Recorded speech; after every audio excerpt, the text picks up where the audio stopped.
Today on the Barricade Guard Show, we're going to discuss how to prepare your children and their devices to navigate the landmines in today's online battlefield.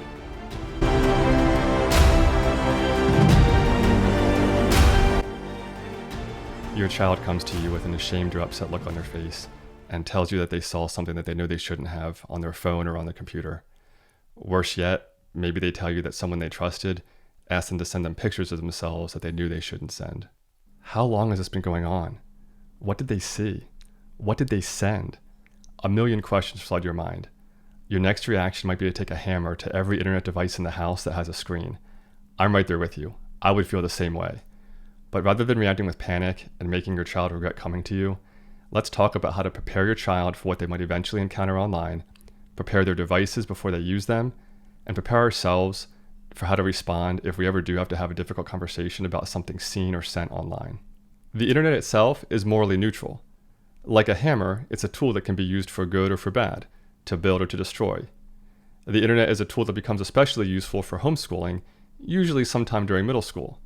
And many kids have access to games and apps on smartphones and tablets long before that. My kids have used their devices to create movies with titles and effects that I could have only dreamed of when my brothers and I were making ninja movies with our parents' VHS camcorder back in the early 90s. Technology can be a good thing when it's used to enhance creativity or connect your kids with trustworthy learning resources. Or technology can be a conduit for demonic influence when it's used as a portal to lust and sloth. If you remember from the very first episode, the purpose of a barricade is to steer the flow of something in a desired direction and to prevent or delay the movement of opposing forces. So how do we create an effective barricade on our children's devices that steer them towards creativity and worthwhile education, while at the same time blocking and preventing the damaging and corrupting forces? A multi-pronged approach will give you the best chance of success. First, when thinking about preparing your children, this really begins well before you hand them their first internet device. It begins by building a culture in your home and family that teaches them objective morality, respect for their bodies, and how to recognize red flags when interacting with others. Start young and explain these concepts in age-appropriate ways. Invite questions, and make sure your kids know that they will never be in trouble for coming to you to talk about something that makes them uncomfortable or that they know is morally wrong. You want them to understand that you are on their team and that you care about them enough to do what is needed to keep them safe while they are young and maturing. One resource that is helpful and that has been widely recommended is the book Good Pictures, Bad Pictures by Kristen Jensen.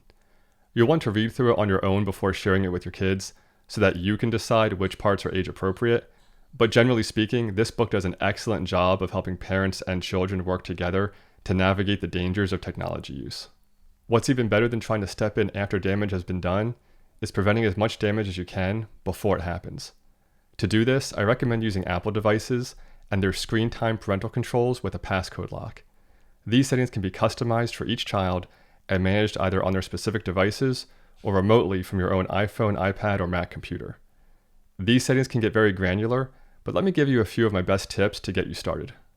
Set downtime to block use of devices from a certain point in the evening, maybe the start of family prayer time, until parents will be awake and monitoring the use of devices the next day.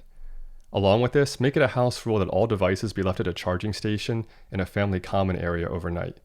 No devices in bedrooms ever, under any circumstances, no matter what, for any reason whatsoever.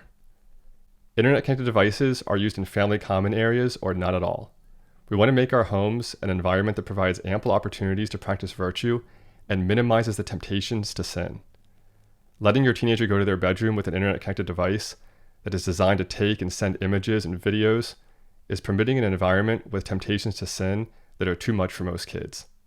Even if they aren't sending or receiving blatantly explicit content, the privacy of their bedroom can lead to conversations and experimentation that might not occur if the same child was using the device on the living room sofa or in the kitchen. Also, I would recommend setting daily limits for how long devices can be used and what chores or schoolwork needs to be done before having access to the devices. This builds discipline and helps teach kids to prioritize. Next, let's talk about communication. I am not convinced that the advantages outweigh the risks when it comes to open communication through today's apps on tablets and smartphones. So here is what I recommend. In the screen time settings, go to communication limits and set allowed communication to contacts only during screen time and downtime. Next, turn on manage contacts and add only the contacts and contact information that you want your child to have access to. Finally, turn off Allow Contact Editing. This will effectively lock down your child's device so that they cannot edit or add to their contact list, and will prevent them from communicating with anyone outside of the pre-approved contact list that you have set up. This way they can still be on the family group birthday message or enjoy a FaceTime call with their grandparents, but without risking secret messaging and photo exchanges with people you had no idea they were talking to. If the device will be used for games, you'll also want to block the ability to communicate through Game Center as well. Turn on Content and Privacy Restrictions, and then click on Content Restrictions. Under Game Center, set Adding Friends, Connect with Friends, Private Messaging, and Profile Privacy changes to Don't Allow. In addition to these settings, you'll also need to lock down the ability to download other apps that are used to communicate. Under Content and Privacy Restrictions, click on iTunes and App Store purchases. In here, you'll want to turn off the ability to install apps, delete apps, and make in-app purchases. You'll also want to turn on the password requirement to make additional purchases. These setting changes will mean that your child will need to come to you before making any changes to what apps are on their device. Next, head into the Allowed Apps section and disable any apps that might present unwanted content. I recommend disabling Mail, iTunes Store, Podcasts, and News. And if not needed for school purposes, I'd also recommend disabling Safari and not allowing the installation of any alternate web browsers. Speaking of Safari, trying to block a few notoriously bad websites is not the right approach. Instead, you want to only allow the sites that you approve your child having access to. Head back into Content and Privacy Restrictions and click on Content Restrictions and then Web Content. Click on Allowed Websites and then edit the list of sites to only include ones that you want to permit your child having access to. In our house, we do this on our children's homeschool computers as well, and then add only specific sites to the permitted list on an as-needed basis. It takes some extra time, but if it protects their formation during their age of innocence, then it's worth the investment. Also, on the main Content and Privacy Restrictions screen, I would recommend changing passcode changes, account changes, and cellular data changes to Don't Allow.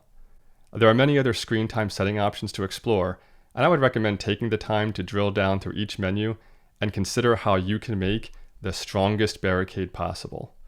Once you do this for one child, you can then use those settings as a template for your other children, rather than having to reinvent the wheel each time. If screen time settings are used correctly, additional filtering software should not be needed.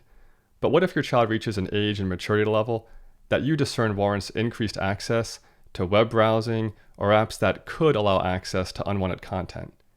In that case, I would recommend the use of Covenant Eyes. They offer cutting-edge filtering technology, screen monitoring, and allow you to set up accountability allies that receive a report when inappropriate content is viewed. Check out the details at covenanteyes.com. But what if your child does see something that they shouldn't have? They're embarrassed, they're confused, but thankfully, they come to you to talk. When this happens, stay calm. If you have an overly emotional reaction, it might be off-putting to your child, and they might hesitate to talk to you next time. Instead, ask some basic questions so that you can help determine the extent of what was seen and how much repair work might be needed. Was this the first time that a single still image was viewed? Or is this the first time that they are coming to you after watching intense videos for 6 months? The follow-up needed for these two situations is different. But whatever the situation is, remind your child that you love them, that you are there to help them understand what they saw, and that both they and the people they saw are children of God that deserve to be loved and respected, not viewed as objects. As Matt Fraddis said, we should love people but use things. We shouldn't use people or love things. For more helpful suggestions on how to handle these situations, as well as tough topics that come up for discussion with your kids, check out the awesome book by Trent Horn and Layla Miller, Made This Way: How to Prepare Kids to Face Today's Tough Moral Issues. In this episode, we talked about how to use Apple products to barricade your children from technology threats while they are in your home. But what about using Apple products to barricade your whole family from physical threats that are outside your home? Join me next week when we'll discuss how to use smart home products and the Apple Home app to improve your home security. What do you think of these recommendations? Are they too strict or not strict enough? Let me know in the comments below. Also, if you found this video helpful, please take a moment to like, subscribe, and share it with someone who might benefit from it as well. Don't forget to follow the Barricade Guard on Facebook, X, and Instagram. The links are in the description below. And until next time, fortify your soul, body, and family.